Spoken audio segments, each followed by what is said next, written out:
Welcome to the Soul Grit podcast. I'm Ann Taylor McNeese, and I'm a licensed marriage and family therapist. I also love Jesus, and I'm passionate about all things gospel and therapy. I created Soul Grit to be at the intersection of mental health and Christian faith. Christ followers need a place to ask questions and get answers about mental health. Join me as we dive into real stories and real questions from people who want to honor God with their hearts, souls, and minds.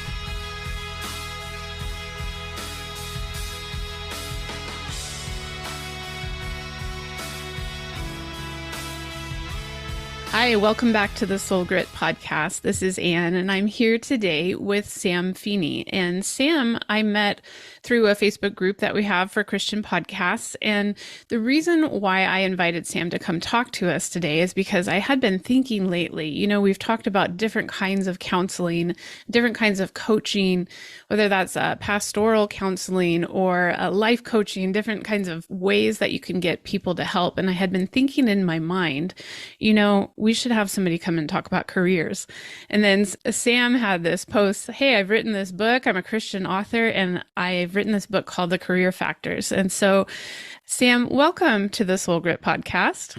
Thanks. I'm glad I could fill a missing piece in your offerings. It was exactly the right timing. That's great. This is something that I had been thinking about. And then as we were messaging, you said, people having career satisfaction, that's a big impact on their mental health. And I was like, you're right. I hadn't really considered that as part of this episode, but I'm really excited for you to come and talk to us about, first of all, who are you? How did you get into this field, and why does it matter to you? So let's start with that. That's awesome. Yeah, I'm excited to be here. Yeah, my name's Sam. I live outside of Denver with my wife and my 5 kids, ages 13 down to 4-year-old twins. And that's how we got to 5. Would have been 4, right? It was supposed to be a girl, and there were 2 more boys. Okay. So anyway, but I was 20 years an English teacher and a school counselor. And one of my classes, I had my master's degree in school counseling, was about career development, which I didn't even know was a thing. I thought you just stumbled into it. But there is a whole, coaching and counseling silo within that just studies careers and how people form them. And I was hooked. Mm-hmm. And so for about 10 years, I worked with students on choosing careers, being able to make career decisions, trying to give them some tools that after they left my office and they graduated, they'd be able to figure out, can navigate this life. And I went through a lot of career angst myself. And so fast forward to today, I now have a career coaching company. I wrote the book called The Career Factors, and it's all stuff that I've tried on myself. Mm-hmm. I worked through and actually found it worked a lot better. Not better in a way like it's not helpful to students, but adults get it. I mean, they have so much context around working, right, that it's only a 120-page book because adults know, like, okay, boom, boom, boom, got it. I know how to take these next steps. Yeah. And so something I'm very passionate about because I think when things are going well at work, we're better able to parent, be a husband or a wife, give more of ourselves because we've got some left over from work. Mm-hmm. Yeah.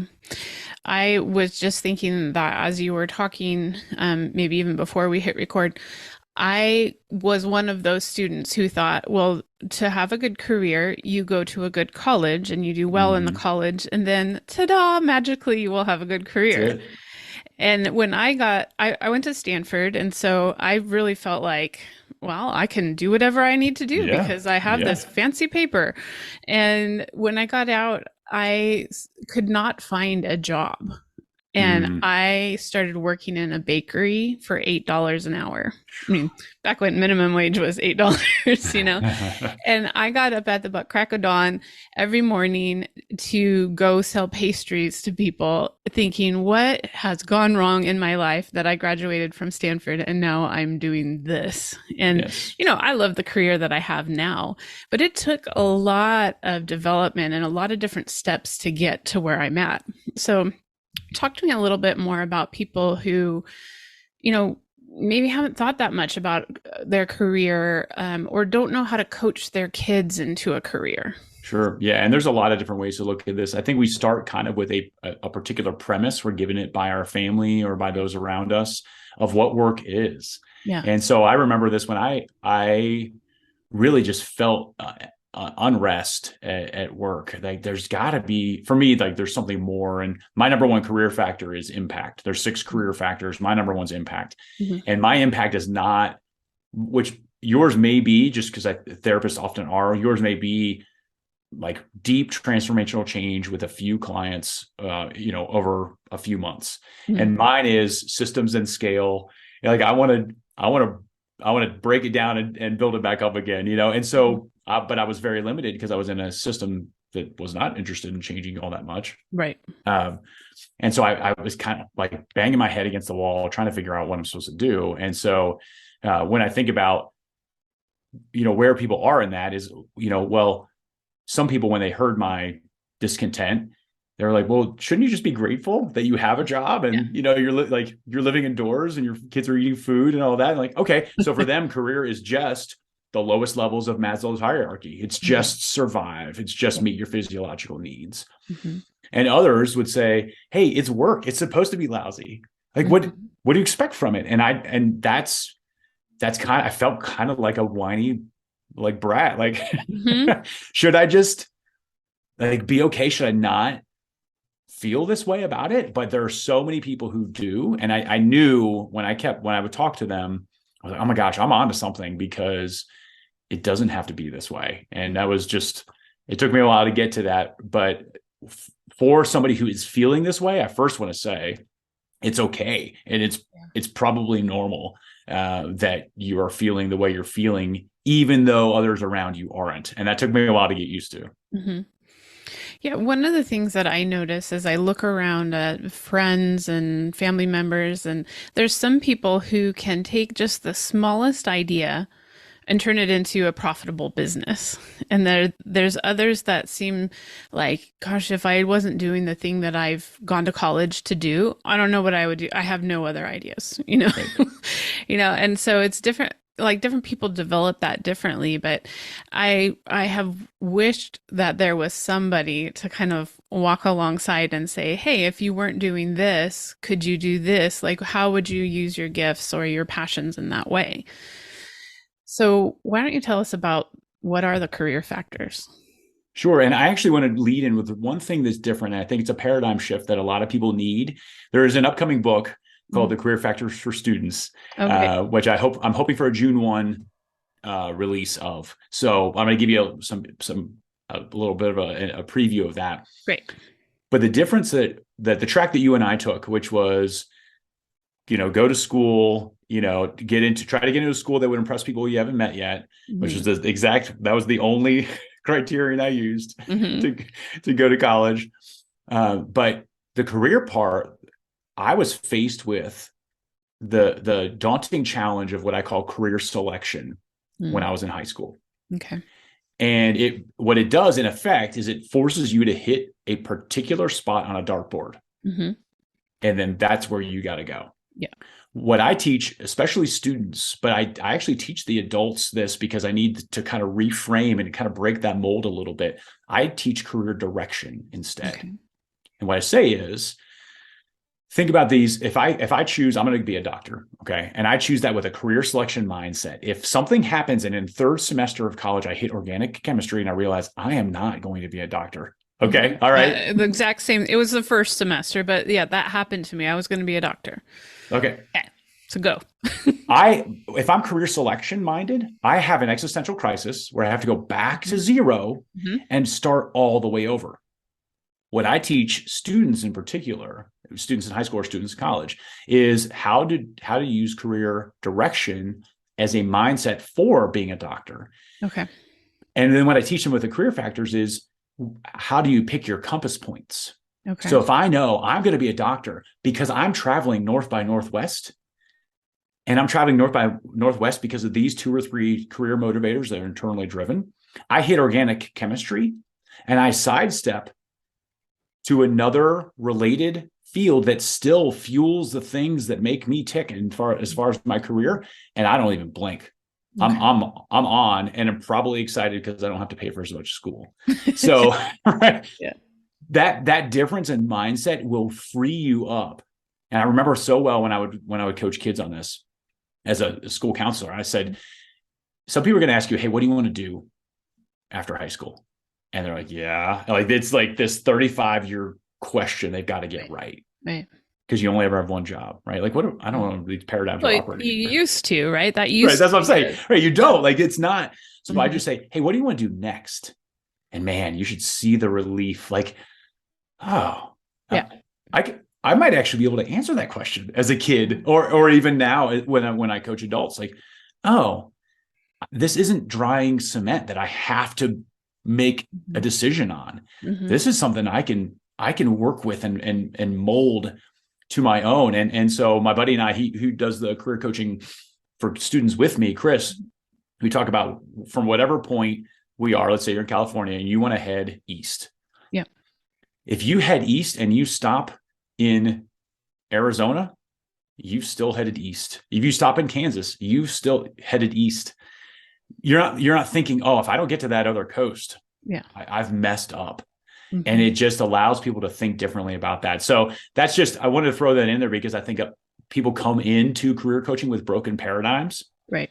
And they will then quickly revert to them once we're done if they don't kind of break that mold first and think, wait, I've been thinking about jobs all wrong because I thought if I didn't do this one, that I messed up. And, that's only 40 years of guilt you got to carry with you. That's not fun. Right. So anyway, I'll give you career factors in a second, but I just want to make sure that makes sense to you if you had a question on that. I'm totally that student that you're talking about because I went in with the pre-med direction. That's what I wanted to do. I wanted to be an OBGYN. I'd wanted to do that since I was 13, and I got into college and I just really hadn't had the good preparation in chemistry in high school. And so I was just lost, And so then after that first semester, I was back to the drawing board. Like you said, I'm at 0. So, but you're on the clock, like the meter's running and you're back to 0, right? You're paying for college. Yeah. While you have to, like, it's the decisions that's made at that point is to quickly select another career. Right. And it becomes the one that's at hand. Right. Often instead of, okay, like, can I call a timeout on this thing or have enough of a runway to choose before I'm starting to pay for school. And this is why I was a sociology major. Because I didn't know what am I going to be, a sociologist as an adult? Like, that's not, there's academic sociologists and all that stuff, but that was not like an actual career path for me. It was just something like, I need a major that's going to get me through this bachelor's program. And then I'm just going to have to go to grad school, and grad school is going to be where I figure it out. Right. We can shake our heads at it because it is such a common story. Yeah. And it's because of the way that people approach the career development part. And even if you get through, you can still be on a good path. But, I just turned 45. So I'm thinking for me, instead of midlife crisis, I'm loving a career reinvention. Yeah. It's a ton of fun because I get to control it instead of, like, I'm realizing, wait, I have agency in this situation. I can do something about this because I chose this path. Yeah. And so it's cool to be able to shake it up. You can reinvent yourself in your career whenever you want. Yeah. Well, okay. Give us the career factors. All right. So career factors, basically how these are born is when we start looking at what made a good career or not a good career. It basically came down to one or two things, which is going to be something around, are you competent? Can you do the thing that you've been hired to do? And how much you get paid? Right. And for a long time, including till today, the employers are still compensating employees just using those two factors. And so in doing research and frankly studying cranky people at work, which is where I got a lot of my best material. Yeah. I realized that there were more and that they were more nuanced. And so two of the career factors fit into that, which is skills and lifestyle, because lifestyle is the intersection of time and money. But there are four others that we don't talk as much about. And then and in particular, the way that we talk about them, which is what differentiates it, is, does my work have impact? Mm-hmm. Do I have meaningful relationships at work? Mm-hmm. Is my working environment conducive to my best work, whatever that might be? And then the one that most people overlook is, am I able to grow as a result of this work? Yeah. And so those are the 6. And so I have a free assessment we can link to stuff, but you can go in and just take it and find out what your primary one is. And I tend to think 3 of the 6 are your main drivers. Okay. So after people go and they take the assessment and they can read the book as well, and then you have a coaching program as well, right? Okay. Yep. Tell us about how that works. The coaching program is 4 sessions, and it's about 45 minutes to an hour each, layered in with activities. Okay. And at the outset, we're looking for, do you want to increase your job satisfaction where you are? In effect, do you want to stop hating your job? Mm-hmm. do you want to be happier in general? Right. Yeah. Or are you looking to make a career change? Because that'll shape how we go. Yeah. Some people are expecting one. I just talked to a friend of mine the other day, and his dad is heading into retirement, mm-hmm. but isn't done being active. He wants to say, like, I'm rewriting this next chapter of my life. Or I'm writing the next chapter of my life. Pardon me. Mm-hmm. What do I want it to look like? In particular, I would say there are a few types of people, and if I just had a call with one today, earlier today, is he's about to take his 3rd job. Okay. And he's 26. Wow. And he knows, like, okay, I can only do this for so long. If I'm job hopping enough, if you're in a bad relationship consistently, it might be you. Yeah. I just say that from experience. So in the same way, if you're job hopping, there are some strategic advantages to doing it, but not if you're not doing it strategically. Right. So we walk through that. It's 4 sessions, and then you get 2 SOS calls for whenever after that. But we walk through it, and it's supposed to deliver results that quickly. In 4 weeks, you're either going to like your current job more, or you'll be prepared to move on to the next one with a full interview prep, rewrite your resume on LinkedIn. Like, we're in it. I have two of my very good friends. We're teaming together on this. One guy was talent acquisition for 10 years. One guy's been a career coach as well as an educator for a long time. So we're putting together something that's going to be very, you're going to be able to act on those outcomes very quickly and in the program. And so I'm excited about it. Yeah. If you've listened to the Soul Grit podcast for even one episode, you know my guests and I believe that when we integrate the power of God with the wisdom of modern psychology, we get supercharged healing, change, and growth in counseling. As a Christian therapist, however, I realize that there are many practitioners out there who are personally Christians but don't know how to integrate their faith into their counseling practices. That's why I created the e-course, Faith Integration for Therapists. In this premium 5-module course, therapists who love Jesus will learn everything from understanding their calling, to marketing their practices to Christians, to adapting evidence-based interventions to honor our faith. You can learn more about the online course at www.soulgritresources.com/courses and send an email to info@soulgritresources.com to receive a discount code. So when you were a school counselor, I'm sure you dealt with some mental health stuff, but you're the one, you brought it up to me. I wasn't even thinking about this, but that when you're not satisfied with your job or you're not unhappy with your job, like that has a big impact on your mental health. So what do you see with maybe people that come through your coaching program, or just what you've noticed over these last decades of developing this? Like, what happens in our mental health around our careers? I think, again, one of the theories I talk about in my book is actually a behavioral economics theory. It's called the jobs to be done theory. And it's one of my favorites because once I read it, I'm like, oh my gosh, this is everywhere, but we never named it.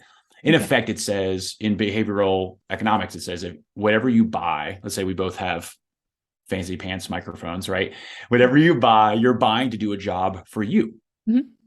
And so I extend that to say you are hiring your career to do a job for you. Sure.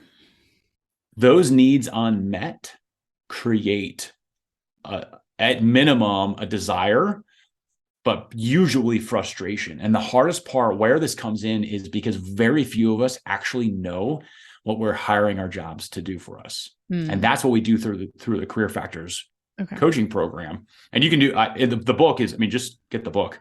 Like every chapter has a story, the research and theory behind it, and then an activity. So it's kind of meant to say, hey, if you're a DIYer, just go do that. But I'm happy to help if I can. But we go through and we say, like, you've got to write a job description for your job. And that sounds so goofy, but it's bringing to the surface and consciousness and awareness of what you're really wanting. And if you think about it in a relationship metaphor, if you want something from your husband or your wife, but you don't tell them and they don't give it to you and you're mad at them, that's on you because you've never told them. Right. So that brings up there's this constant unrest and disease is dis-ease.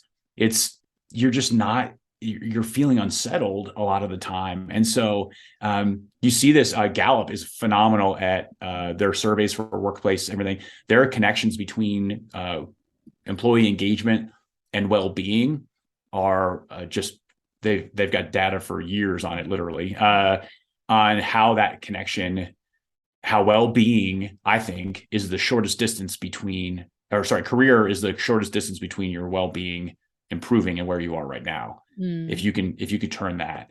It's a huge deal. It shows up in a lot of other areas of our life.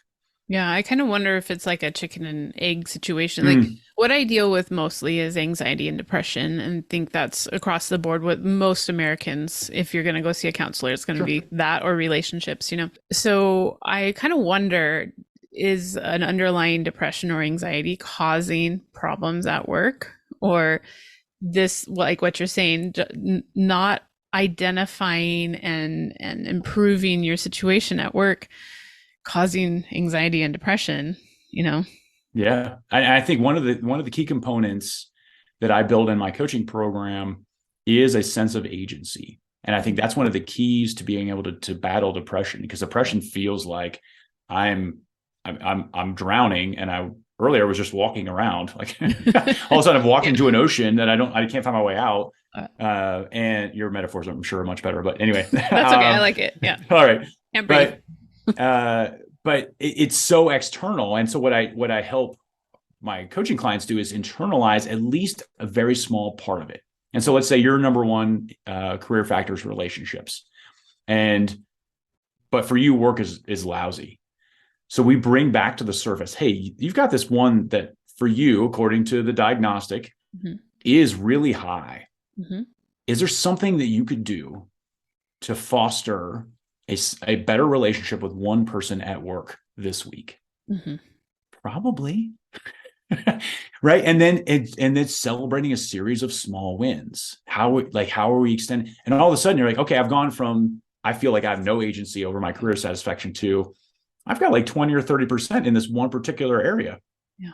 That actually feels pretty good. Yeah. And so it's not it's not a, this one thing. It's not this one pill. It is a way to re-see work, re-see yourself in work, and then to be able to walk toward a fully whole and healthful being through the process. Yeah. It's interesting. My husband's a teacher and my parents were both teachers, and a lot of my clients are also educators, and so I kind of understand that world as well. And I always think about this concept of scaffolding, how in education, you're building on something, the building bricks are small, but you're building so that you can reach higher concepts, right?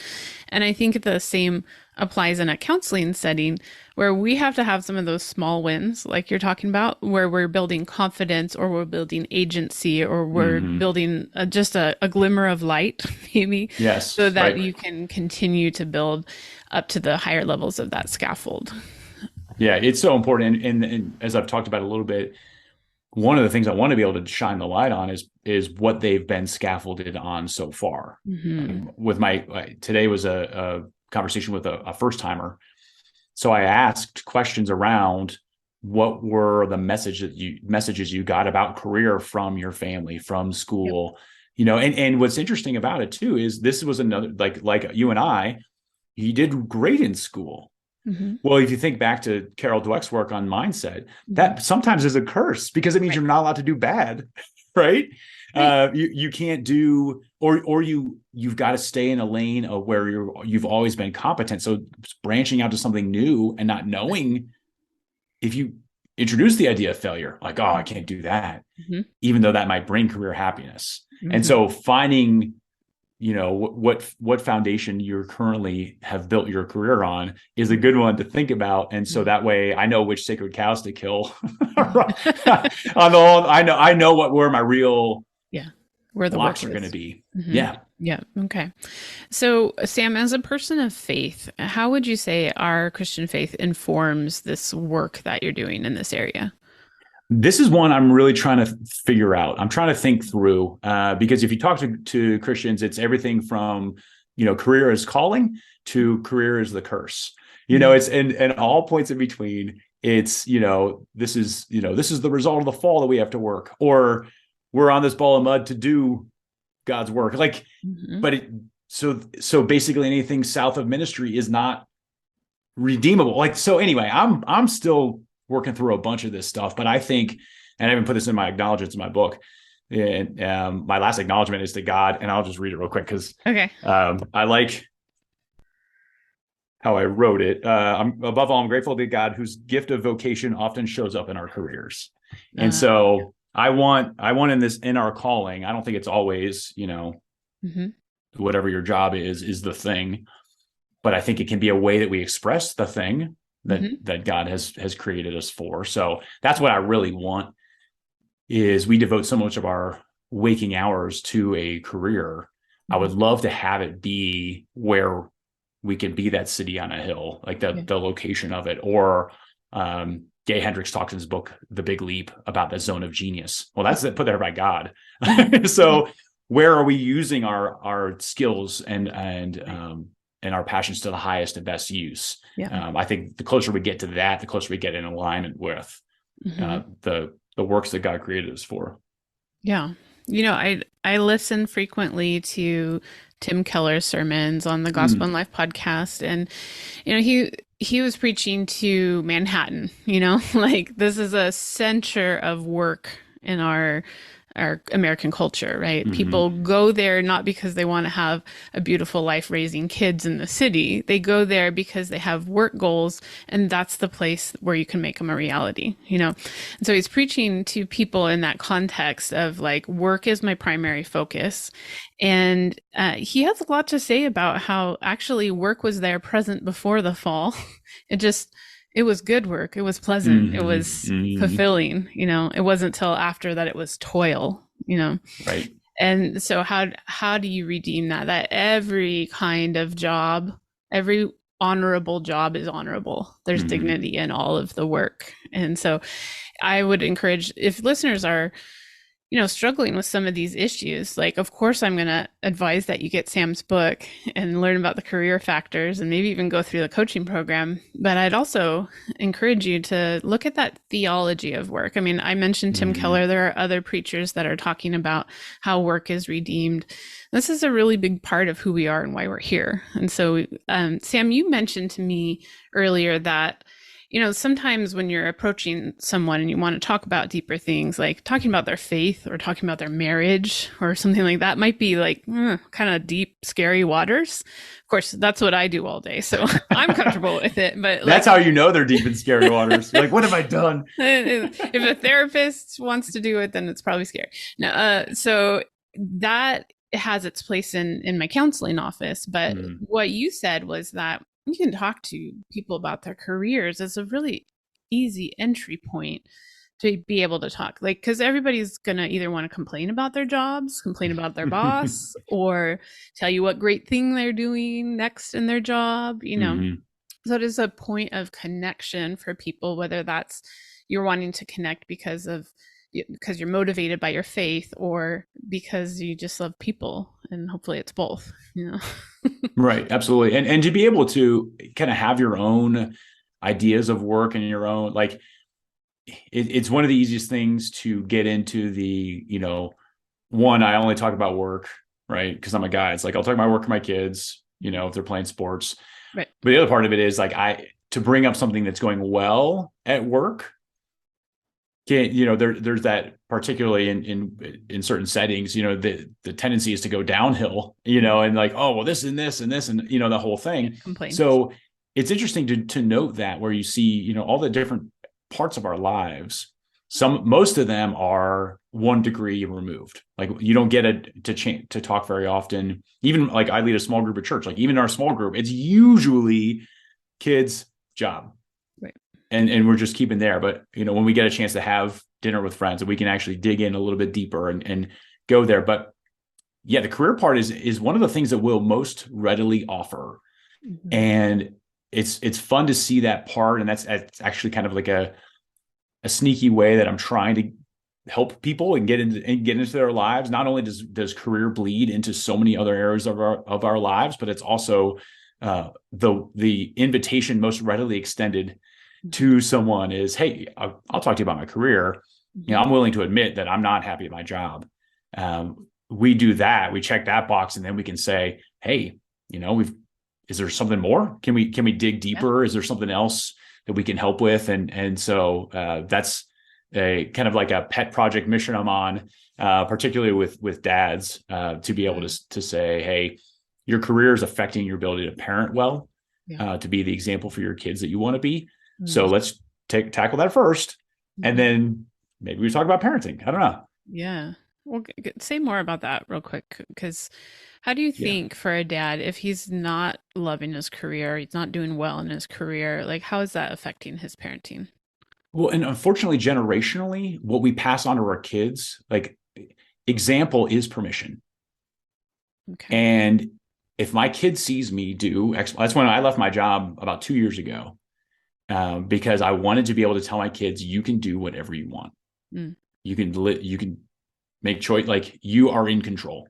Okay.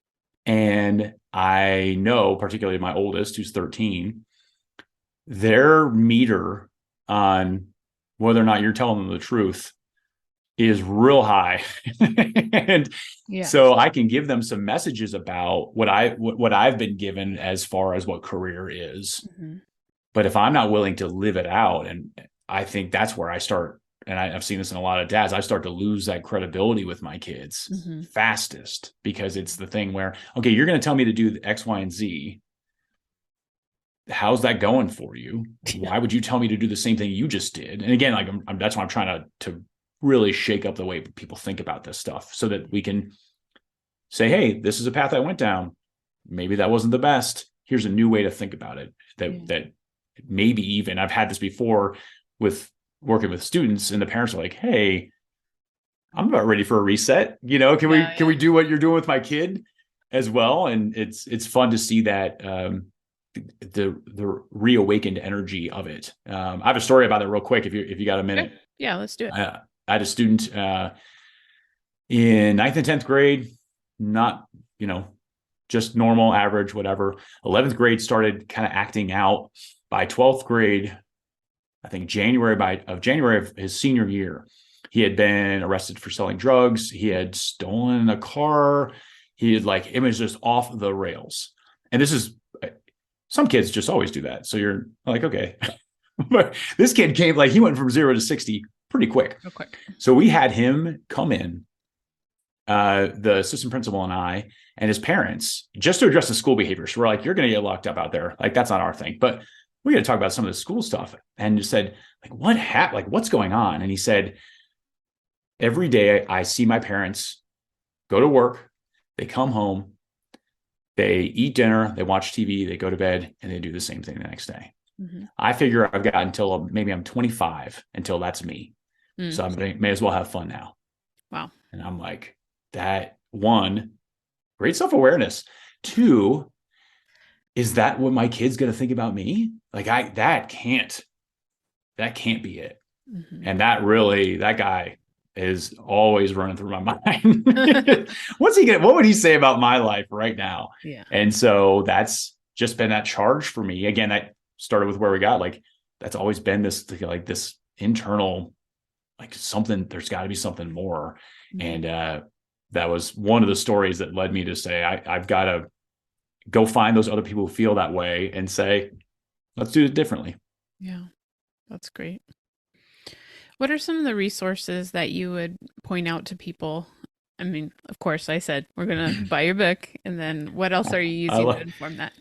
yeah, I think kind of to your kind of the theme of your podcast, I think it's taking time.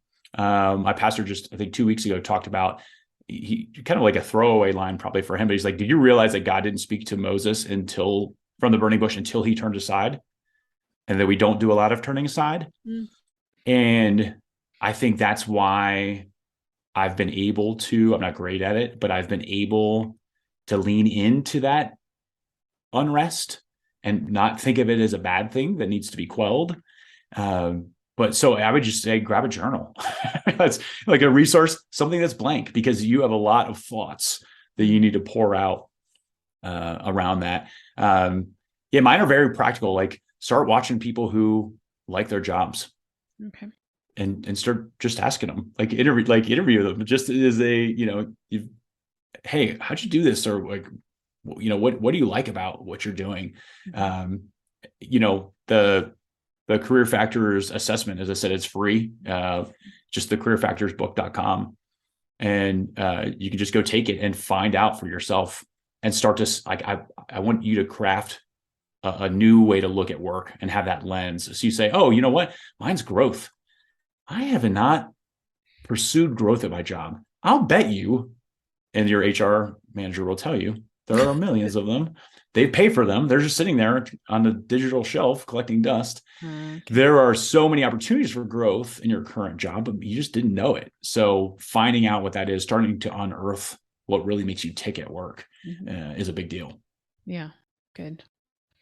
Okay, Sam. So, I always ask people that interview with the Soul Grit podcast, like, what are you doing for soul care? One thing I did talk about journaling, and I'm not going to talk about it because I don't do it as much as I should to fully endorse it, but it's awesome. One thing I actually have started doing is reading fiction at night, because I was actually a former English teacher. I am a former English teacher. And after I stopped teaching English, I don't think I read a fiction book for like 6 years. And it will still, so for me, it's either fiction or biography. Yeah. A good story can help you connect, and it can help you connect dots that a nonfiction book might not. Yeah. And so that's a really easy one, but it's a great way for me to not be looking at my phone at night. Because I don't read them on my phone. I'm still analog as much as I can be. Paper book. Yes. Oh, absolutely. It's the best. Okay. So what when you were an English teacher, what was your favorite? And then what are you loving now? What was my favorite? I mean, really?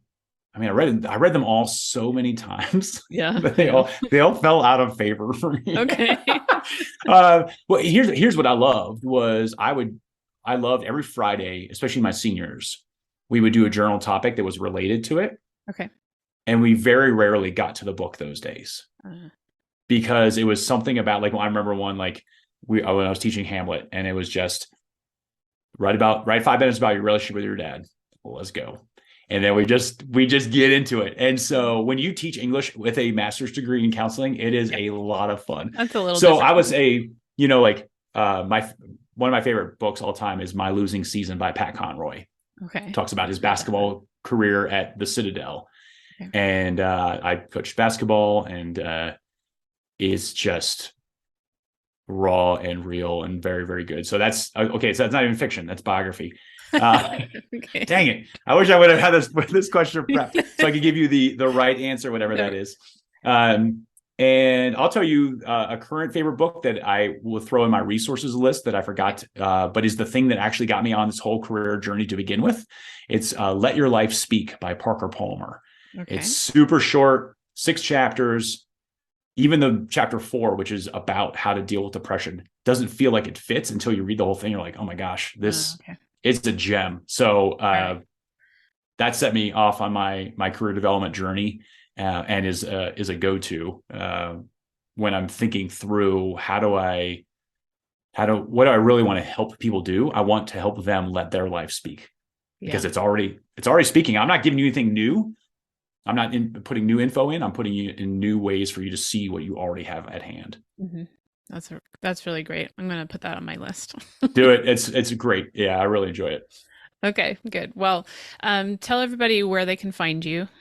Sure. Yeah. I mean, the easiest place, given all the stuff we're talking about, is just thecareerfactorsbook.com. Okay. And that'll give you a link to the assessment. You can go take the assessment without buying the book. And you'll get after you do the assessment, you'll get a free 15-minute coaching call with me. So just to walk through your results. What the heck does this mean? What do I do with it? Mm-hmm. And yeah, I like hanging out on LinkedIn otherwise, because doing work with companies on how to help them really change their culture using these things. All right. So we'll put those links in the show notes so people can find you there, and hopefully you get some good connections for listeners here, because like we've been saying, your faith matters, your mental health matters, mm-hmm. and your career is a big window into all of that. So it's a crazy way to see how career is where your faith and your identity show up. Yeah. In a lot of ways. And so I love what you're doing with this stuff, because it is that the soul of it. It does matter. Yeah, that's great. Well, thanks for being here, Sam. Great seeing you. The Soul Grit podcast is a production of Soul Grit Resources. You can find more at soulgritresources.com or on the socials at Soul Grit Resources. You can email me at info@soulgritresources.com.